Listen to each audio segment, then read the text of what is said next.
Welcome to the screencast for the syllabus for LSSL 5360, Literature for Children for summer of 2015.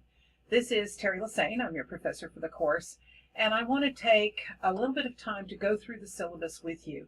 Normally this is something we do in a face-to-face class, but since we're all online, I just think maybe it will be helpful for A, you to hear my voice, and B, us to go through just some of the syllabus. I do not intend to read all of the syllabus to you this morning, but I do want to go over some general information and then talk a little bit more about the meat of the course, which are the assignments. You will find other screencasts within LiveBinder and a link to those at Blackboard as well, where I talk about the specific assignments for the course. I'm hoping that this will answer most of the questions you have, but if they don't, of course, be in touch with me. And if you want to be in touch with me, this is the easiest way to do it. There is my name, my office. I'm in AB4 room 423 if you're near campus. My number to my voicemail, which is 936-294-3673. Email addresses with which you can get in touch with me. And generally my office hours, Tuesdays 8 to 2. Other times can be arranged by an appointment. So those are contact points for me. You can also call the main office. That's 936-294-1151, or send a fax at 936-294-1153. So there are lots of different ways of being in touch with me. If you do leave me a voicemail, be assured that that is then sent to me as a text message. So I see that you have called. I get a text and a recording of what it is that you've said to me, and I'll be able to get back to you as soon as I can. Generally speaking, it might take a day or two if I'm traveling, because I'm just in a position where I can't call you. But I do try to call the same day that you leave me a voicemail, and email works the same way. We're going to page quickly through this syllabus. There's a course description, which of course you can read on your own.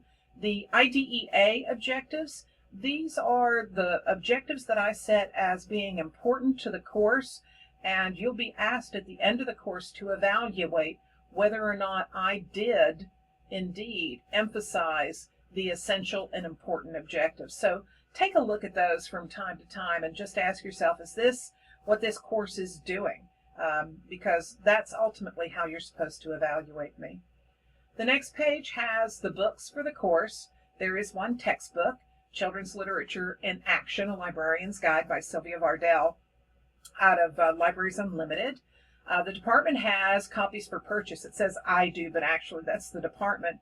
The cost is $25 for the book, and you make your checks payable to LSSA. If you want to do that, then be in touch with me, send me a check. I'll make sure it gets mailed to you. This is cheaper than you can buy them online. So I'm just trying to offer that opportunity for you. It is possible to share books. You certainly do not need to have the book accessed 24/7, but it is a good text to have. Following the textbook are a list of the required readings. These are the books that everybody in class will read. And there are reasons for in-common class reading. I'm sure you understand that as well. But for the most part, for me, I want to make sure that we hit all the genres. We hit all the age ranges that are involved in children's literature. Many of these are award winners, or they're kind of first to do something that's really important. So very quickly, I'd like to go through these books for you. If we were face to face, I'd spend probably about an hour in our first meeting talking about each and every one of these books and why it's here. We don't have that kind of time in a screencast, but nonetheless, I am going to talk to you a little bit about why these are important. Kathy Appelt, and by the way, these are arranged alphabetically by order, not necessarily in the order you have to read them. Kathy Appelt's The Underneath from 2008 is a Newbery Honor book. Kathy is a Texas author, and we really want to appreciate our Texas authors. Whether they win awards or not, we do like to support their efforts, but Kathy's a fabulous Texas author. The Underneath has Native American elements. It has elements of Texas and kind of New Orleans, Louisiana kind of things in it. And ultimately, it's a book that weaves two different narratives into one. And that's, I think, really skillful, really wonderfully done. Susan Bartoletti's Hitler Youth, is an informational book. It won lots of awards. And nonfiction is something that's getting a lot of notice, not just here in Texas, but elsewhere. And so I wanted to make sure we have some nonfiction books like Bartoletti's Hitler Youth, and also the one that follows, Nick Bishop's Spiders, or you can use any Nick Bishop book on animals. He really does write wonderful picture books about spiders and all kinds of other creatures. Bragg's How They Croaked the Awful Ends of the Awfully Famous is also nonfiction, and it's a collection of stories about famous people, their deaths, and what happened to them after their death. It's creepy, it's wonderful, kids love it. Beverly Cleary's Dear Mr. Henshaw is a Newbery winner, and it is here because it's the first children's book that dealt with a main character of divorced parents. And you can look at the copyright there, 1983. It took a long time for us to start writing about families that weren't two-parent families out of the 1950s. Christopher Paul Curtis's The Watsons Go to Birmingham, 1963, was a Newbery honor and a Coretta Scott King winner, and it is a piece of historical fiction that is funny and ultimately will break your heart as well. Christopher Curtis is one of the leading figures in children's literature. Carmen Agredidi's Martina, the Beautiful Cockroach, is a story from her particular culture. It's one of our multicultural books. By the way, so is The Watsons Go to Birmingham, Dear Mr. Henshaw, Hitler Youth, The Legend of the Bluebonnet, and probably more than half of the books on this list. But Martina the Beautiful Cockroach is a wonderful story. It can be told aloud, it can be read aloud, and there's a wonderful audio recording of it as well. The Legend of the Bluebonnet by Tommy DePaulo will always be on this list because it's the Bluebonnet, and that's who we are here. And it was inspired by a reading teacher here in Huntsville, Texas, and that's kind of cool to know too. And it is kind of an homage to sacrifice and how much we're willing to sacrifice for one another. Sharon Draper's Out of My Mind has a fascinating main character. This is a novel about a girl who is profoundly disabled and yet has a very active mind. I think it's a wonderful book to look at, not just from a multicultural perspective, but to remind us that kids learn in different ways and they report out their learning in different ways as well. Neil Gaiman's Graveyard Book is a Newbery winner, and it's his homage to earlier books as well, especially the Jungle Book, which I think many of you might be familiar with. It is set in a graveyard, and it's about a boy who's being raised by ghosts. Carmen Lomas Garza's Magic Windows is a nonfiction picture book. Garza is a Texas author. She lives or lived in the Rio Grande Valley, and she writes about Hispanic culture. Nikki Giovanni's Rosa is a Coretta Scott King Award winner for illustration by Brian Collier, and it is a slice of life biography about Rosa Parks. Shannon Hale's Rapunzel's Revenge was on our Blue Bonnet list, maybe Lone Star list. I can't remember which of the two. That's terrible. But it is a graphic novel about Rapunzel and the revenge that she gets after her fairy tale is over. Roby Harris's It's So Amazing is a book about how we grow and develop as sexual beings. Jenny and Matt Holmes' Baby Mouse, you may read any of the books in the series. I think we're up to 29 last count. But it's a graphic novel for younger readers. Jeff Kinney's Diary of a Wimpy Kid. Boy, I hope you're familiar with that if you're working with elementary kids at all. Any book in that series is fine as well. John Klassen won a Caldecott for This Is Not My Hat. And it is a book that is deceptively very simple. And I'm going to say that about another of the books on our list, I'm sure. Jarek Krasowska's Lunch Lady, or any of the books in the series. You might look at Lunch Lady and the Evil Librarians. Lunch Lady is a graphic novel for younger readers as well. Derek Landry's Skullduggery Pleasant. Landry is a British author. These are wonderful stories for kids who liked not just mysteries, but who liked Harry Potter, because there's some elements of that in it as well. They've also been made into fabulous, fabulous audiobooks, and you are free to listen to any of these books in audio that you elect to do. Cynthia Lord's Rules, a Newbery winner from 2009, is about a boy who is on the autism spectrum, but more importantly, it's about his sister, the quote unquote normal one in the family, and how sometimes families with special needs kids forget about the kids who don't have as many needs. Kadir Nelson's We Are the Ship, an award winner for illustration, and rightfully so, is a wonderful collected biography of famous African Americans. Catherine Patterson's Bridge to Terabithia, Newbery winner, heartbreaking book, wonderful movie version thereof as well, although not nearly as good as the book. Laura Amy Schlitz is a librarian and a storyteller, and her Good Masters, Sweet Ladies was a Newbery winner in 2008. Brian Selznick's The Invention of Hugo Cabret is an incredible book about an automaton. And it is the only winner of the Caldecott. I shouldn't say that anymore, but it was the first winner of the Caldecott not to just be a picture book.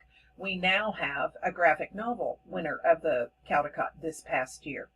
Maurice Sendak's Where the Wild Things Are will always be on a children's literature syllabus because it is the king of all picture books. Marilyn Singer's Mirror, Mirror is poetry, and it's important that we know some good poetry to share with kids. And these are really ingenious poems. Wait till you see what she does.